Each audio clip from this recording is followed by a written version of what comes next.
Segunda Carta de Paulo aos Coríntios. Capítulo 1. Eu, Paulo, fui enviado pelo Messias, Jesus, numa missão especial, planejada pelo próprio Deus. Escrevo à comunidade de Deus em Corinto e aos cristãos de toda a província da Acaia. Que todos os dons e benefícios que vêm de Deus, nosso Pai, e do Senhor Jesus Cristo, sejam de vocês. Timóteo, que alguns de vocês conhecem e confiam, está comigo nesta saudação. Todo louvor ao Deus e Pai de nosso Senhor Jesus, o Messias, Pai de toda misericórdia, Deus de toda cura e restauração. Ele está ao nosso lado quando passamos momentos difíceis, e antes que percebamos, Ele nos leva para o lado de alguém que também está sofrendo, para que possamos ajudar aquela pessoa, assim como Ele nos ajudou. Muitas das situações difíceis que enfrentamos são consequências de seguirmos o Messias, mas os bons tempos de seu conforto restaurador compensam em muito o sofrimento. O sofrimento por Jesus traz cura e salvação para vocês. Se somos bem tratados, recebendo ajuda ou uma palavra de encorajamento, isso também coopera para o benefício de vocês, incentivando-os a prosseguir. Os momentos difíceis de vocês são os nossos momentos difíceis. Quando percebemos que estão dispostos a suportar os momentos difíceis e também a desfrutar momentos agradáveis, sabemos que vocês vão conseguir. Amigos, não queremos que vocês continuem sem saber como foi difícil passar pelo que nos aconteceu na província da Ásia. Foi tão difícil que chegamos a pensar que era o fim. Sentíamos como se nos tivessem mandado para o corredor da morte, que para nós tudo estava acabado. Mas quando tudo passou, foi a melhor coisa que nos poderia ter acontecido. Em vez de confiar em nossa força ou em nossa capacidade de nos salvar, fomos forçados a confiar totalmente em Deus. Uma ideia nada má, considerando que Ele é o Deus que ressuscita os mortos. E Ele o fez, resgatando-nos da destruição certa. E Ele fará tudo de novo, nos resgatará quantas vezes forem necessárias. Vocês e suas orações são parte da operação de resgate. Também não quero que vocês fiquem na ignorância sobre a questão.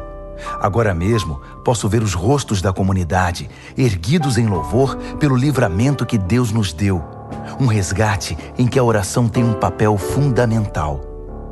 Agora que o pior já passou, temos a alegria de informar que saímos de tudo isso com a consciência e a fé intactas e podemos encarar o mundo.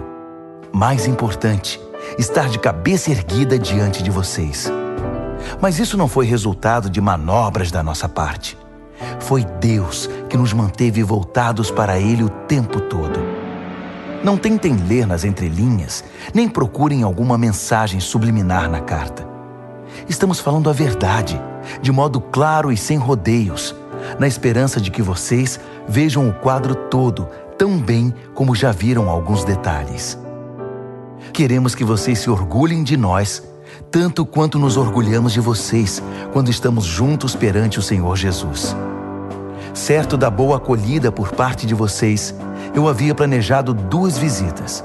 Passar aí a caminho da província da Macedônia e outra vez na viagem de retorno. Então, poderíamos fazer uma festa de despedida quando vocês me enviassem para a Judéia. Esse era o plano. Agora vocês me acusam de ser descuidado com minhas promessas porque o plano não se cumpriu? Acham que tenho 2 palavras? Um sim volúvel no momento e um não volúvel no minuto seguinte? Pois bem, vocês estão errados. Tento ser tão verdadeiro com minha palavra quanto Deus é com a dele. Nossa palavra a vocês não foi um sim descuidado, anulado por um não indiferente. Como poderia ser? Quando Silas, Timóteo e eu proclamamos o Filho de Deus entre vocês, vocês tiveram de escolher entre um sim e um não? Por acaso não foi um sim claro e seguro? Seja o que for que Deus prometeu, tem a marca do sim de Jesus.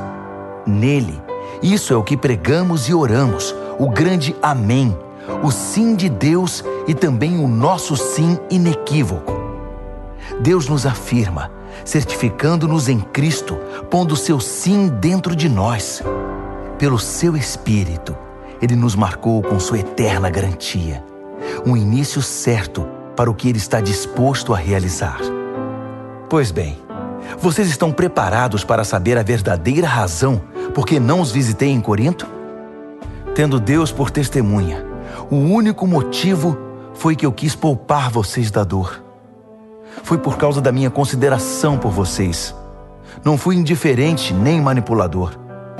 Não somos responsáveis pelo modo segundo o qual vocês vivem a fé. Não nos comportamos como inspetores, e sim como companheiros, trabalhando com vocês num ambiente de alegre expectativa. Sei que vocês permanecem firmes por sua própria fé, não pela nossa. Segunda aos Coríntios, capítulo 2. Por causa disso, decidi não fazer outra visita, pois poderia ser dolorosa para vocês e para mim. Se minha presença de algum modo fosse constrangedora para vocês, como poderiam espontaneamente me saudar e animar?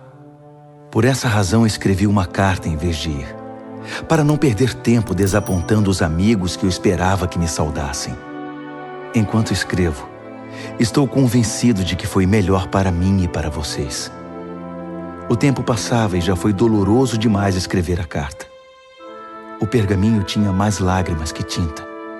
Mas não escrevi para causar sofrimento, e sim para que vocês soubessem quanto me preocupo. De fato, era mais que preocupação. Foi para mostrar quanto amo vocês. Agora, com respeito àquele que começou tudo isso e provocou toda essa dor, quero que saibam que, na ocasião, não fui o único ofendido, mas também todos vocês, com algumas exceções. Assim, não quero, estando aí, mostrar-me muito severo. O que a maioria de vocês concordarem como disciplina é suficiente. É hora de perdoar esse homem e ajudá-lo a se erguer. Se vocês aumentarem o sentimento de culpa dele, ele acabará se afogando nessa culpa. Meu conselho agora é derramar amor. O propósito da minha carta não é exigir a punição do ofensor, mas levar vocês a se responsabilizarem pela saúde da igreja. Se vocês o perdoarem, eu também o perdoo. Não pensem que estou levando uma lista de ressentimentos pessoais. O fato é que estou me juntando ao ato de perdão de vocês, assim como Cristo faz conosco. Afinal, não queremos inconscientemente dar a Satanás uma abertura para causar mais dano. Estamos muito bem atentos para os seus caminhos dissimulados. Quando cheguei a Troade para proclamar a mensagem do Messias, senti plena abertura. Deus havia escancarado a porta, mas Tito não estava esperando por mim com notícias sobre vocês. Por isso não consegui relaxar. Preocupado, fui para Macedônia à procura de Tito e de alguma notícia que me tranquilizasse a respeito de vocês. E consegui, graças a Deus. No Messias, em Cristo, Deus nos leva de lugar em lugar num desfile de vitória perpétua. Por meio de nós, Ele traz o conhecimento de Cristo. Aonde quer que vamos, o povo aspira o excelente perfume desse conhecimento. Por causa de Cristo, exalamos uma doce fragrância que sobe até Deus e é reconhecida pelos que trilham o caminho da salvação. Um aroma com agradável cheiro de vida. Mas aqueles que estão no caminho da destruição nos tratam mais como se exalássemos o cheiro desagradável de um cadáver. É uma responsabilidade gigantesca. Quem é capaz de assumi-la? Pelo menos não adulteramos a palavra de Deus, nem a pomos à venda. Permanecemos na presença de Cristo quando falamos, e Deus nos olha no rosto. Falamos o que recebemos diretamente de Deus, e o fazemos da maneira mais honesta possível. Segunda aos Coríntios, capítulo 3. Não parece que estamos elogiando a nós mesmos, insistindo em nossas credenciais, afirmando nossa autoridade? De jeito nenhum. Tampouco precisamos de cartas de recomendação, seja para vocês, seja de vocês. Vocês mesmos são toda a recomendação de que precisamos. A vida de vocês é uma carta que qualquer um pode ler simplesmente olhando para vocês. O próprio Cristo a escreveu, não com tinta, mas com o Espírito do Deus vivo. Essa carta não é inscrita na pedra, mas entalhada em vidas humanas, e nós a publicamos. Não poderíamos estar mais seguros de que vocês são nossa carta de recomendação, escrita pelo próprio Cristo para Deus. Não pensaríamos em escrever tal carta. Só Deus pode escrever uma carta assim.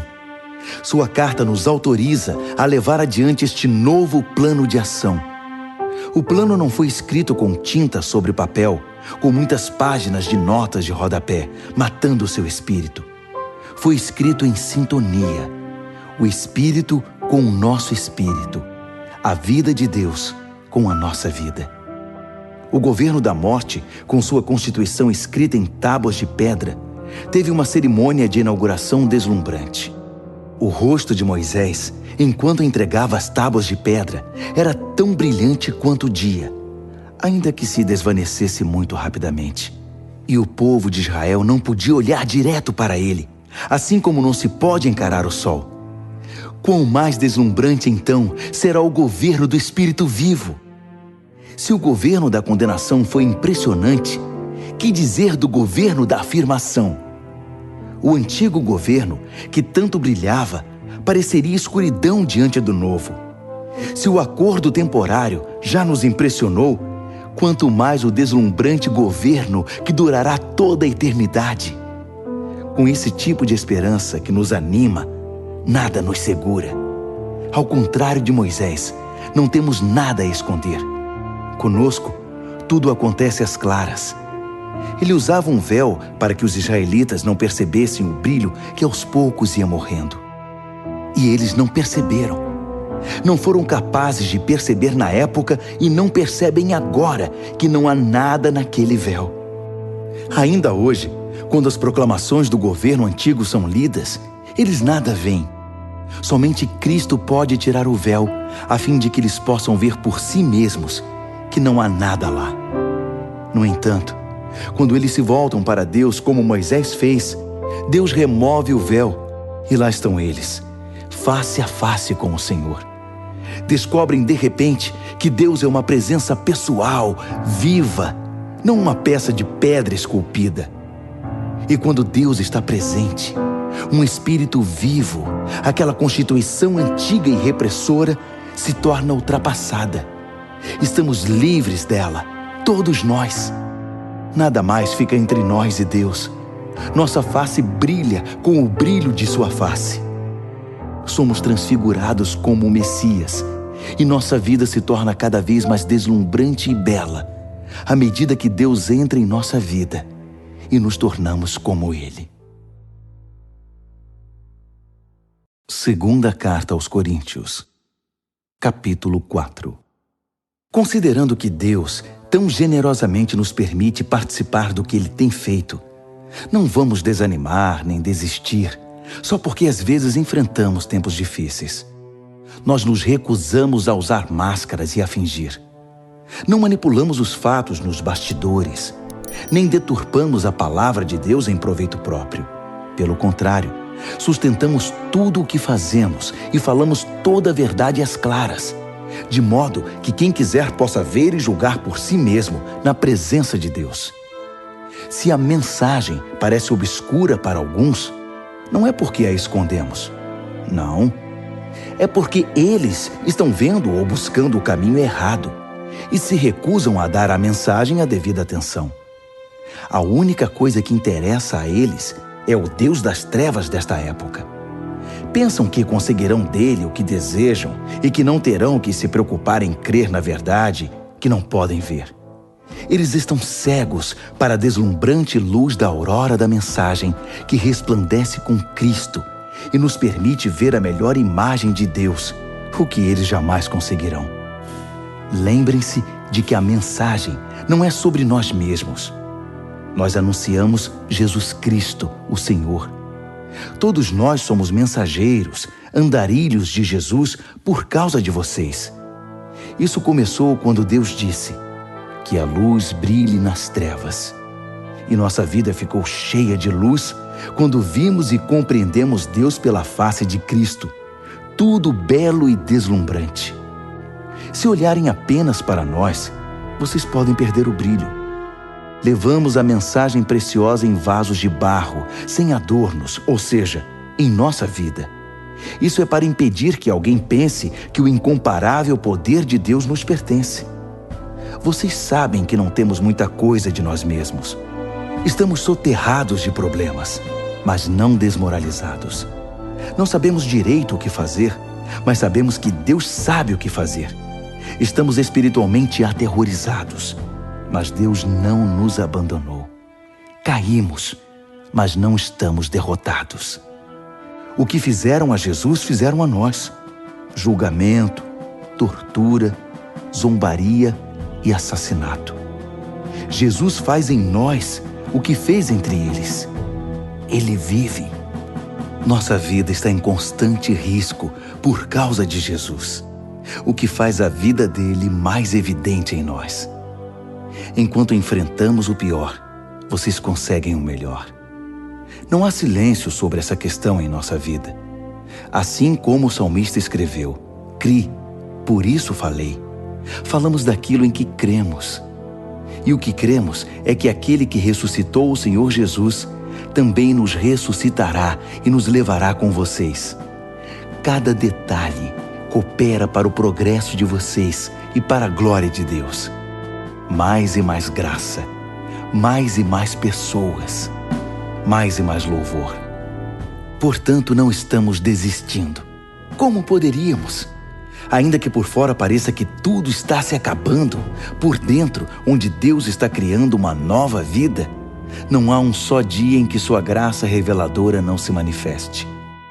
Os tempos difíceis nada são comparados com os bons tempos que estão por vir. A celebração sem fim preparada para nós. Há muito mais do que podemos ver. As coisas que agora vemos estão aqui hoje, mas desaparecerão amanhã. Mas as coisas que não vemos agora irão durar para sempre. Segunda Carta aos Coríntios, capítulo 5. Por exemplo, sabemos que quando o nosso corpo se desfizer, como uma tenda desmontada, será substituído por um corpo de ressurreição no céu, feito por Deus, não por mãos humanas. E nunca mais teremos de montar nossas tendas outra vez. O desejo de mudar às vezes é tanto que choramos de frustração. Em comparação com o que está por vir, a vida aqui se parece com a estada numa cabana caindo aos pedaços. Já estamos cansados disso. O que temos é apenas um vislumbre da verdadeira realidade. Nosso verdadeiro lar, nosso corpo ressuscitado. O Espírito de Deus nos dá uma pitada desse sublime, dando-nos um gostinho do que está por vir. Ele põe um pouco do céu em nosso coração, para que nunca desejemos menos que o céu. É por isso que vivemos alegres. Vocês não ficarão vendo as coisas de cabeça baixa. As circunstâncias desfavoráveis não irão nos abater. Ao contrário, elas apenas nos fazem lembrar do glorioso futuro que nos aguarda mais adiante. É por isso que confiamos naquele que nos mantém caminhando, mesmo que não o vejamos. Acham que uns buracos na estrada ou algumas pedras no caminho irão nos parar? Quando chegar a hora, estaremos prontos para trocar o exílio pelo nosso verdadeiro lar. Mas nem o exílio nem o nosso verdadeiro lar são o que mais importam. Servir a Deus com alegria é o principal e o que desejamos fazer, a despeito das circunstâncias. Cedo ou tarde, todos teremos de ficar frente a frente com Deus, independentemente das nossas condições. Compareceremos à presença de Cristo e receberemos o que plantamos por meio da nossa conduta, boa ou má. Essa expectativa nos manterá vigilantes. Podem estar certos. Não é pouca coisa saber que todos um dia terão de enfrentar um julgamento. Daí a urgência em exortarmos todos a que se preparem para estar na presença de Deus. Só Deus sabe quanto nos dedicamos a isso. mas espero que vocês percebam quanto nos preocupamos com a questão. Não dizemos isso com a intenção de parecermos bons aos olhos de vocês, mas por pensar que vocês se sentiriam bem, orgulhosos até, por saber que estamos do seu lado e que não somos simpáticos apenas na presença de vocês, como o fazem alguns. Se eu agi loucamente, fiz isso por Deus. Se eu agi de maneira sensata, foi por vocês. O amor de Cristo me impulsiona a tais extremos. Seu amor tem a primeira e a última palavra em tudo o que fazemos. Nossa decisão firme é trabalhar com base nesta premissa: um homem morreu por todos. Essa realidade põe todos no mesmo barco. Ele incluiu todos em sua morte, para que cada um fosse também incluído em sua vida, uma vida ressurreta, incomparavelmente melhor que qualquer outra já vivida. Por causa dessa decisão, não julgamos ninguém pelo que possui ou pela aparência. Houve um tempo em que julgamos o Messias dessa maneira e estávamos errados, como sabem. Não vemos mais assim. Agora olhamos para dentro e o que vemos é que qualquer um unido ao Messias tem a chance de um novo começo e é criado de novo. A velha vida se foi, uma nova vida floresce. É demais! Tudo vem de Deus, que nos quer em relacionamento com Ele e nos chamou para viver relacionamentos com nossos semelhantes. Deus se reconciliou com o mundo por meio do Messias, permitindo um novo começo pela oferta de perdão dos pecados. Deus nos deu a tarefa de contar a todos o que Ele está fazendo. Somos representantes de Cristo. Deus nos usa para persuadir homens e mulheres a deixar as diferenças de lado e ingressar na obra de Deus, e para reconciliar o ser humano com Ele. Estamos falando por Cristo, mesmo agora. Tornem-se amigos de Deus. Ele já é amigo de vocês. Como pode? Vocês perguntam. Em Cristo, eu respondo. Deus o considerou culpado, Ele que nunca fez nada errado, para que pudéssemos ser considerados sem pecado perante Deus. 2 aos Coríntios, capítulo 6. Somos seus companheiros nesta obra. Por isso imploramos, não desperdicem nem um pouco a maravilhosa vida que Deus concedeu a vocês. Ele nos lembra: ouvi seu chamado no tempo certo. No dia em que você precisou de mim, eu estava lá para ajudar. Pois bem, agora é o tempo certo para que Ele ouça vocês e os ajude. Nada de deixar para depois. Não frustrem a obra de Deus. Não façam corpo mole, nem lancem dúvidas sobre o que fazemos. Nossa obra como servos de Deus tem valor em todos os aspectos. As pessoas nos observam enquanto estamos a postos, em prontidão, inabaláveis, em tempos difíceis, maus, trabalhosos. Quando somos espancados, encarcerados e envolvidos em tumultos, trabalhando duro até tarde da noite, às vezes sem comer, com coração puro, mente limpa e mão firme, com gentileza, santidade e amor honesto. Quando dizemos a verdade e quando Deus mostra seu poder, quando fazemos o melhor possível pela verdade, quando somos elogiados ou repreendidos, caluniados ou honrados, fiéis à nossa palavra, ainda que não confiem em nós, ignorados pelo mundo, mas reconhecidos por Deus, vivos, ainda que digam que estamos mortos, açoitados quase até a morte, mas recusando-se a morrer, mergulhados em lágrimas, mas sempre cheios de profunda alegria, vivendo de mãos vazias, mas enriquecendo muitos, não tendo nada, mas tendo tudo. Prezados coríntios, não consigo expressar em palavras quanto desejo que vocês entrem nesta vida plena e cheia de possibilidades. Não queremos que se fechem assim. A pequenez que sentem vem de dentro de vocês. A vida que Deus dá não é pequena. Vocês é que a vivem de modo pequeno. Digo isso com franqueza e com grande afeição. Abram a vida, comecem a vivê-la plenamente. Não se tornem parceiros dos que rejeitam Deus. Não há como fazer parceria entre o certo e o errado. Não é parceria, é guerra. A luz é amiga das trevas. Cristo passeia com o diabo. A verdade e a mentira andam de mãos dadas. Quem pensaria em pôr ídolos pagãos no templo santo de Deus? Pois é exatamente o que somos. Cada um de nós é um templo e Deus vive em nós. Ele mesmo disse: vou viver neles e neles vou me mover. Vou ser o Deus deles e eles serão o meu povo. Então deixem de lado a corrupção e as parcerias. Deixem tudo de uma vez por todas. Diz Deus: não se associem com os que irão mergulhá-los na sujeira. Quero todos vocês para mim. Serei um pai para vocês, e vocês serão filhos e filhas para mim. Palavra do Senhor Deus.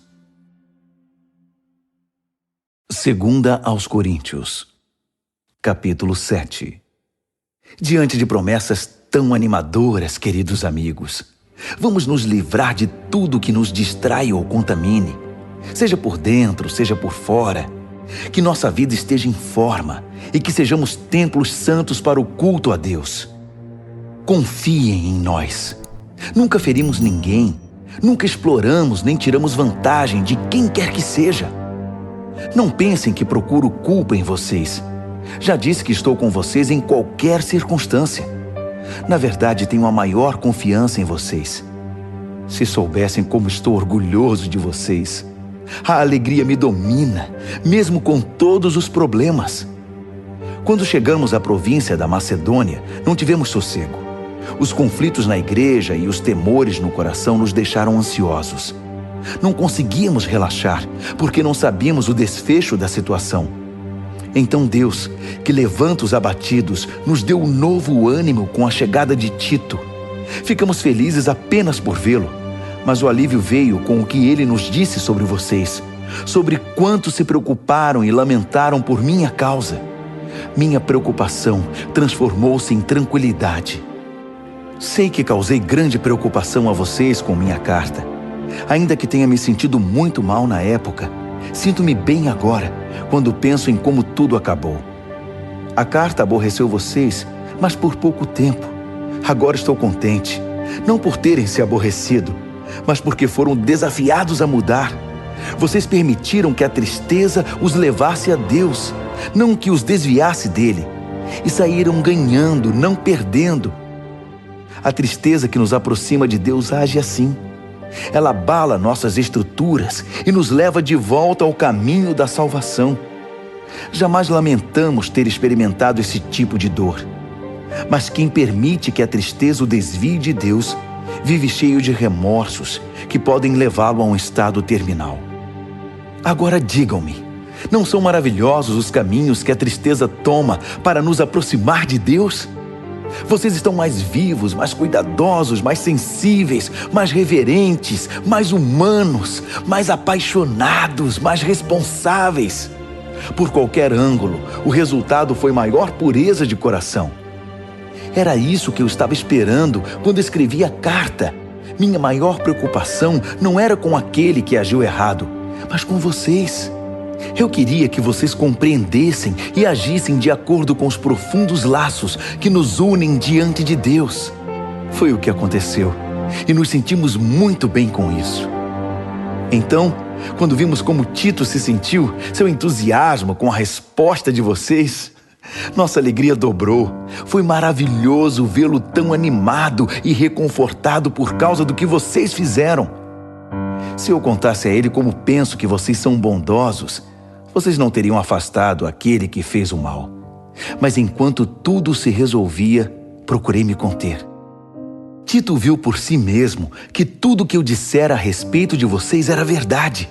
Ele não parava de falar sobre isso, repetindo o relato da sua pronta obediência e da elogiável hospitalidade de vocês. Ele ficou impressionado com tudo. e eu não poderia estar mais satisfeito. Tenho muito orgulho de todos.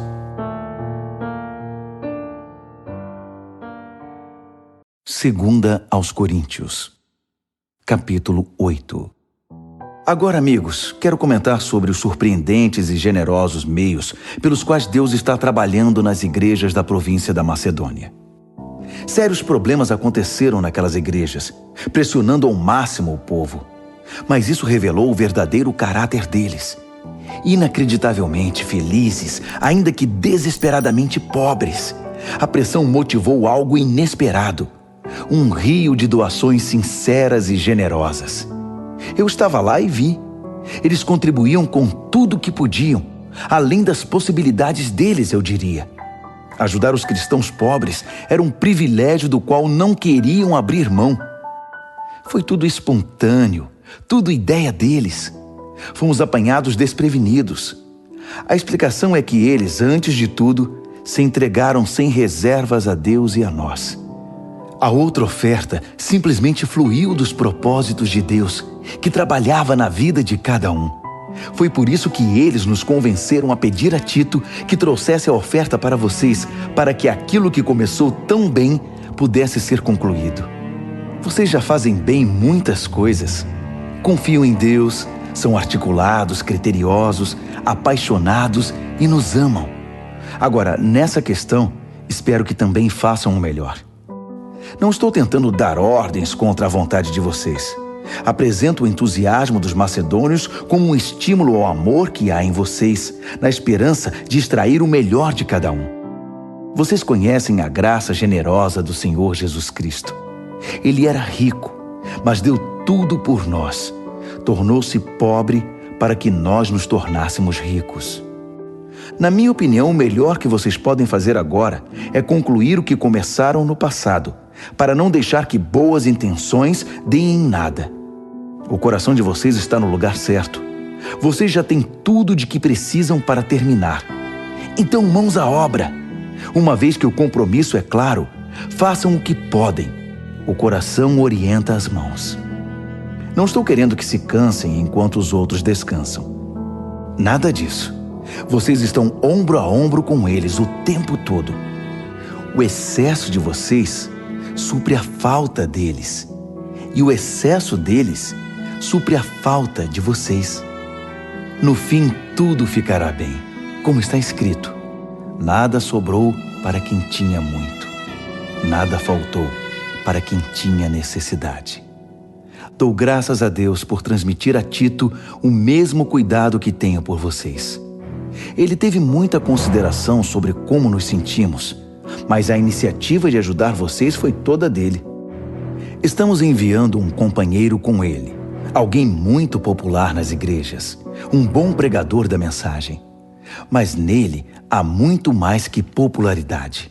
Ele merece confiança total. As igrejas o escolheram para que nos acompanhasse em nossas viagens e nos ajudasse na tarefa de compartilhar os dons de Deus, ao mesmo tempo honrando o Senhor e tendo o cuidado de evitar escândalos. Não queremos que ninguém pense que pegamos um centavo desse dinheiro para vocês.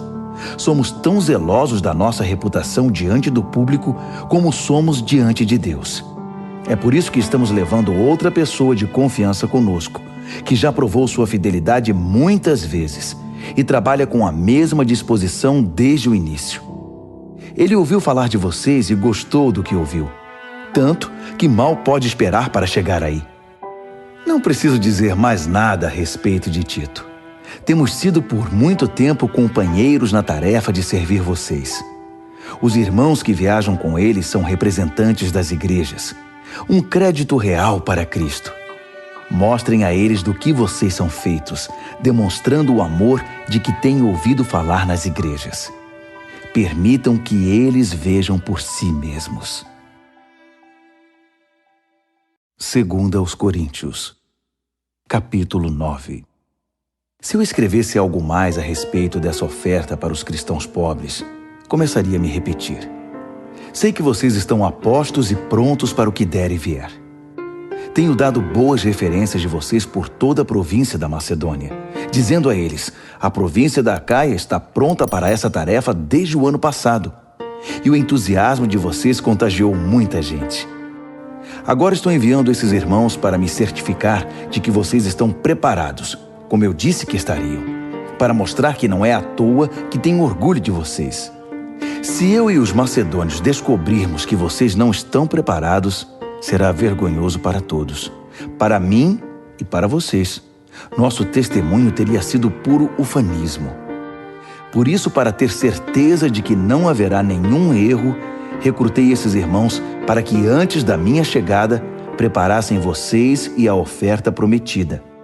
Tirem todo o tempo de que precisarem para que tudo seja feito de modo apropriado. Não quero nada forçado nem correrias de última hora. Lembrem-se de que o lavrador mesquinho só consegue colheita pobre. O lavrador generoso é quem obtém colheitas fartas. Quero que cada um de vocês tenha tempo suficiente para pensar nisso e decidir o que vai ofertar. Essa medida evitará que se lamentem depois por ofertas dadas sob coerção. Deus ama o doador que se alegra com a doação. Deus pode derramar bênçãos das maneiras mais surpreendentes. Portanto, estejam preparados para qualquer situação, mais que simplesmente preparados para fazer o que precisa ser feito. Como disse um salmista, ele lança avisos aos ventos, dando aos necessitados com liberalidade. Seus meios justos e bondosos nunca se esgotam, nunca se desgastam. O Deus generoso que dá a semente ao lavrador, a qual se transforma em pão e chega à mesa de vocês, é mais que exagerado em abençoá-los. O que Ele dá, vocês podem passar adiante. Isso cresce em vidas amadurecidas, fortes em Deus, ricas em todos os sentidos. Assim, vocês podem ser generosos em todos os sentidos e louvar a Deus conosco. Levar adiante essa obra de ação social envolve bem mais que saciar as necessidades básicas dos cristãos pobres. É um gesto que produz numerosas ações de graças a Deus. É um estímulo para que vocês vivam o melhor que puderem, demonstrando gratidão a Deus pela obediência ao significado pleno da mensagem. Vocês mostram gratidão com ofertas generosas aos irmãos em necessidade e assim se mostram gratos diante do mundo. Enquanto isso, por terem sido contemplados com a riqueza de Deus, a reação deles será orar por vocês, intercedendo de maneira apaixonada por qualquer necessidade que vocês tenham. Agradeçam a Deus pela oportunidade. Nenhuma língua é capaz de expressar os reais benefícios desse dom. 2 aos Coríntios, capítulo 10. E agora um assunto pessoal, mais urgente. Escrevo na disposição gentil, porém firme de Cristo. Ouvi comentários a meu respeito de que sou subserviente e fraco quando estou com vocês, mas rude e exigente quando escrevo. Por favor, não me obriguem a ser rígido quando estiver com vocês. Não pensem que vou hesitar um só minuto em me opor aos que me consideram oportunistas sem princípios. Eu os farei calar a boca. O mundo é sem princípios. É uma selva lá fora. Ninguém joga limpo. Mas o cristão não vive nem age desse modo. Nunca nos comportamos assim e jamais o faremos. As ferramentas que usamos não são para propaganda ou manipulação, mas para demolir esta cultura dominante e corrupta. Usamos as ferramentas poderosas de Deus para esmagar filosofias pervertidas, derrubar barreiras levantadas contra a verdade de Deus, encaixar todo pensamento livre, toda emoção e todo impulso à estrutura de vida moldada por Cristo. Nossas ferramentas estão preparadas para limpar o terreno e edificar vidas pela obediência rumo à maturidade. Vocês não conseguem ir além do óbvio. Enxergam apenas as árvores, não a floresta. Se procuram um exemplo claro de alguém que está do lado de Cristo, por que me descartar tão rápido? Acreditem, estou absolutamente seguro da minha posição em Cristo. Vocês podem pensar que exagero na autoridade que Ele me deu, mas não estou recuando. Meu compromisso é com o propósito de edificar, não de destruir vocês.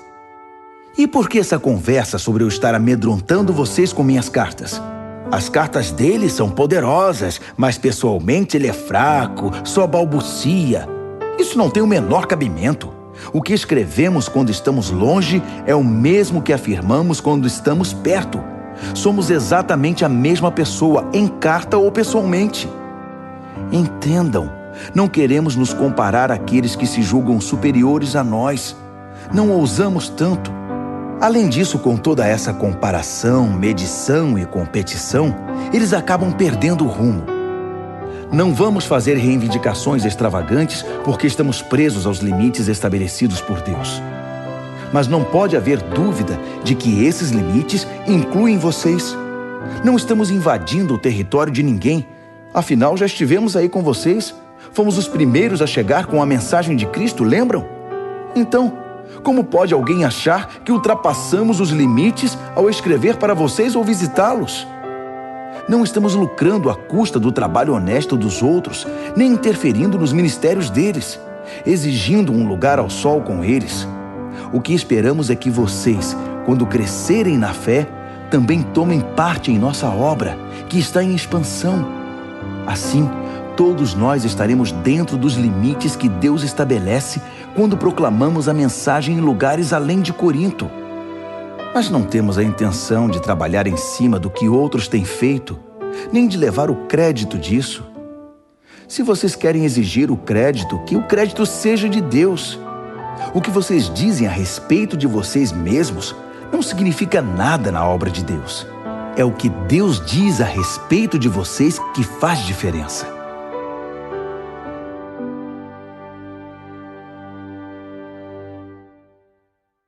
Segunda aos Coríntios, capítulo 11. Podem me aguentar mais um pouco? Por favor, tenham paciência comigo. O que me deixa tão abatido é que me preocupo demais com vocês. É a paixão de Deus queimando dentro de mim. Prometi a Cristo a mão de vocês em casamento, apresentando-os como uma virgem ao seu marido. E agora receio que, assim como a serpente seduziu Eva com sua fala mansa, vocês estejam desviados da pureza simples do seu amor por Cristo. Tenho a impressão de que se alguém aparecer pregando um Jesus diferente do que nós pregamos, em espírito e em mensagem, vocês irão aceitá-lo sem problemas. Mas se vocês aceitam essas celebridades apostólicas, por que não me aceitam simples como sou? Sou tão digno quanto eles. É verdade que não domino a técnica daquela eloquência suave que tanto impressiona vocês. Mas quando abro a boca, pelo menos sei do que estou falando. Não escondo nada. Deixo vocês por dentro de tudo. Será que cometi um erro ao proclamar a mensagem de Deus a vocês sem pedir algo em troca? Ao servir vocês sem nenhum custo, para que não se sentissem pressionados por mim? Com as outras igrejas foi diferente, pois elas me pagaram. Tudo para que vocês me tivessem de graça. Nem mesmo quando vivi entre vocês, alguém precisou mover um dedo para me ajudar. Minhas necessidades eram todas supridas pelos cristãos da Macedônia. Preocupei-me em nunca ser pesado a vocês e nunca serei. Contem com isso. Cristo é minha testemunha de que isso é questão de honra para mim. E sobre isso não vou me calar para proteger vocês do que os outros vão pensar. Não é que eu não ame vocês, Deus sabe que amo. Estou apenas tentando pôr as coisas em pratos limpos. Não estou mudando de opinião. Prefiro morrer a pegar o dinheiro de vocês. Não dou motivo a ninguém para dizer que sou como aqueles pregadores narcisistas e ávidos por dinheiro. Eles são um bando de infelizes, pseudo-apóstolos, pregadores de mentira, corruptos. Fazem pose de agentes de Cristo, mas são falsos até a raiz. E não é de admirar. Satanás faz isso o tempo todo, disfarçando-se de anjo de luz. De modo que não devemos ficar espantados quando seus servos se apresentam disfarçados de servos de Deus, mas não vão conseguir nada. No fim, pagarão caro por isso. Permitam-me voltar ao ponto de partida. E usem isso contra mim se me passo por tolo. Ou se preferirem, apenas aceitem que sou um tolo e me permitam falar como tal. Não aprendi a falar assim com Cristo. Não.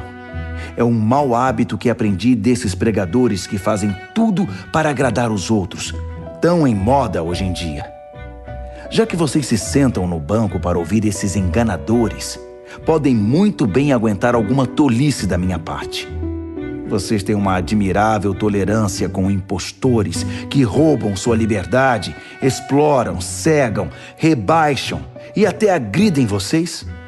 Eu não deveria admitir, mas não tenho estômago para ver isso.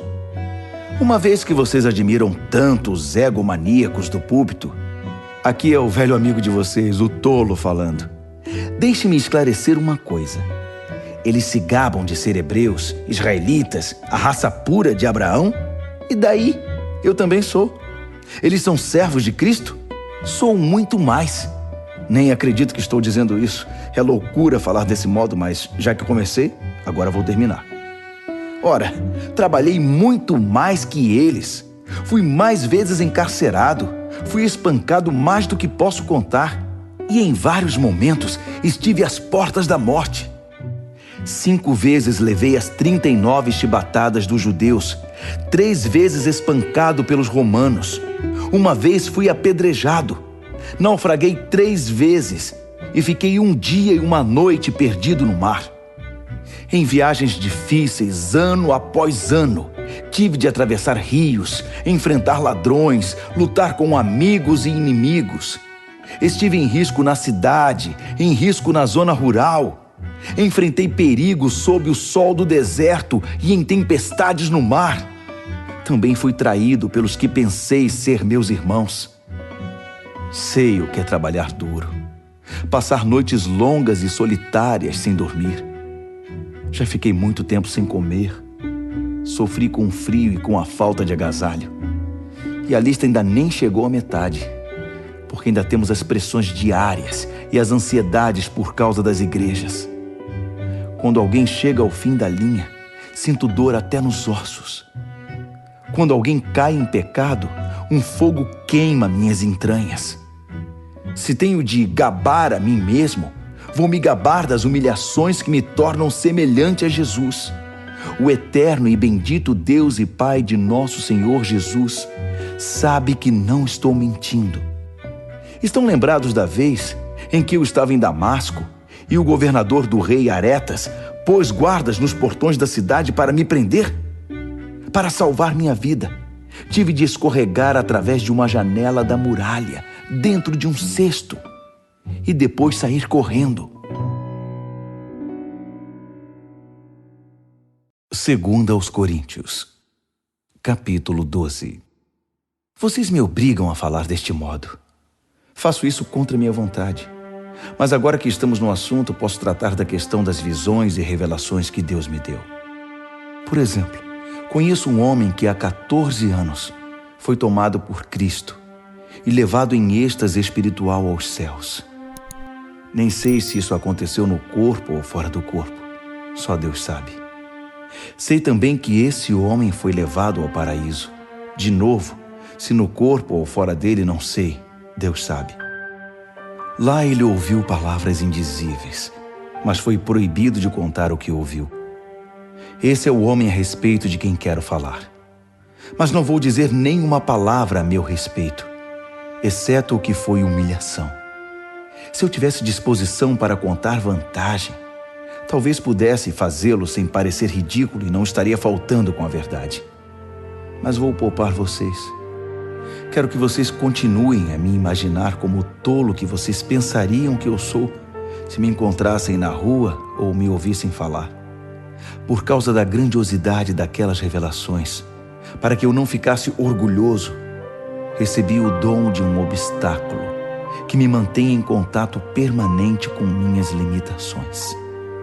O anjo de Satanás fez o melhor que pôde para me derrubar, mas o que conseguiu foi me pôr de joelhos. Sem chance que eu ande de nariz empinado e orgulhoso. No princípio eu não pensava nele como um dom e pedi a Deus que o removesse. Repeti o pedido 3 vezes Então, ele me disse: minha graça é o bastante. É tudo de que você precisa. Minha força brota da sua fraqueza. Assim que eu vi isso, achei melhor me resignar. Desisti de ficar pensando na limitação e comecei a apreciar o dom. Foi uma oportunidade para que a força de Cristo trabalhasse na minha fraqueza. Agora enfrento com alegria essas limitações, com tudo que me torna pequeno. Abusos, acidentes, oposição, problemas. Simplesmente permito que Cristo assuma o controle.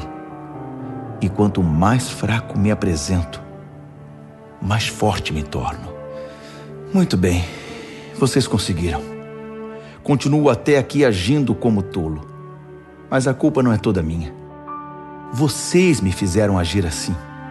Vocês é que deveriam ter falado bem de mim e me recomendado, em vez de eu ter de fazê-lo, pois sabem por experiência própria que, embora eu não seja ninguém, seja um nada, não posso ser relegado à segunda classe, comparado com aquelas celebridades apostólicas que vocês bem conhecem. Todos os sinais que marcam o apostolado verdadeiro eram evidentes quando eu estava com vocês em tempos bons e maus. Sinais de milagres, sinais de maravilhas, sinais de poder. Vocês receberam menos de mim ou de Deus que as outras igrejas? A única coisa que vocês receberam menos de mim foi responsabilidade com o meu sustento. Pois bem, sinto muito. Perdoe-me por despojar vocês. Tudo está preparado agora para minha terceira visita a vocês. Mas não se preocupem com isso. Vocês não precisam se sacrificar. Não serei um peso para vocês desta vez, mais do que fui em outras visitas. Não tenho interesse no que vocês têm, só em vocês. Os filhos não têm de se preocupar com os pais. Os pais é que se preocupam com os filhos. Eu ficaria feliz em esvaziar os bolsos, ou até mesmo em hipotecar minha vida para o bem de vocês. Assim, porque quanto mais amo vocês, menos sou amado. E porque continuo a dar importância a essas fofocas sobre eu ter usado meu autossustento como forma de culpar vocês? Onde está a prova disso? Alguma vez os enganei ou usei alguém para iludir vocês? Pedi a Tito que os visitasse e levasse alguns irmãos consigo. Por acaso eles agiram de má fé com vocês? E acima de tudo, não temos sido sempre sinceros e honestos? Não pensem que estou aqui me defendendo perante vocês. Vocês não são júri. Deus revelado em Cristo é o júri, e apresentamos perante Ele nosso caso. E tudo que temos suportado é com a intenção de não ficar no caminho de vocês, nem atrapalhar seu crescimento. Tenho receio, admito, de que quando for me desaponte com vocês e também os desaponte. A frustração mútua deixará tudo em cacos. Brigas, invejas, ânimos exaltados, partidarismo, palavras ofensivas, denúncias, gente nervosa e confusão generalizada. Não espero ser humilhado de novo por Deus quando estiver com vocês, para que não tenha de derramar lágrimas por uma multidão que insiste nos velhos caminhos, pecando cada vez mais e se recusando a abandonar o lamaçal da maldade, do descontrole sexual e da indecência em que está mergulhada. 2 aos Coríntios, capítulo 13. Muito bem, minha terceira visita está chegando. Lembram-se daquele texto das Escrituras?